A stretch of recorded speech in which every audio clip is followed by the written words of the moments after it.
Hello बच्चों, let's see the following question. Question assertion statement है the heartwood is involved in transportation of water. Reason statement है the heartwood is central part of wood. हमारे पास 5 options है। Option A, both A and R are true, R is the correct explanation of A. B, both A and R are true but R is not the correct explanation of A. C, A is true but R is false. D, A is false but R is true. E, both A and R are false. इस question का की concept है हमारा would के बारे में। हमारा tree का ट्रंक देखे तो इसमें दो तरह का वुड मिलते हैं, वो है सैपवुड और एक है हार्टवुड। इन दोनों में डिफरेंसेस क्या होगा? तो अगर हम एक ट्रंक को सेक्शन, हॉरिजॉन्टल सेक्शन ड्रॉ करें, जो सेंटर में होता है, centre part of the wood, ये होता है हार्टवुड। ये सेंटर में रहता है और पेरीफेरी में जो होता है वो है सैपवुड।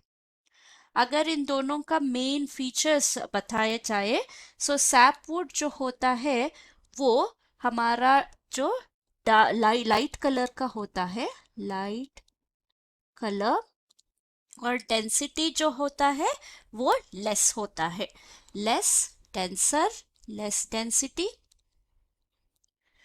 और हमारा जो सैपवुड जो होते हैं उनमें लिविंग सेल्स होते हैं और मेन फंक्शनल होता है, फंक्शनल इन नेचर, और लेस ड्यूरेबल होता है, हार्टवुड के कंपैरिजन में लेस ड्यूरेबल।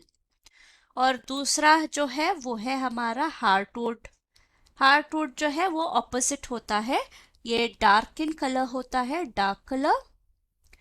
और डेंसिटी जो है वो सैपवुड के कंपैरिजन में हाई होता है, हाई डेंसिटी। और ये जो है इसमें डेड पार्ट होते हैं, ये non functional part of the tree trunk होता है।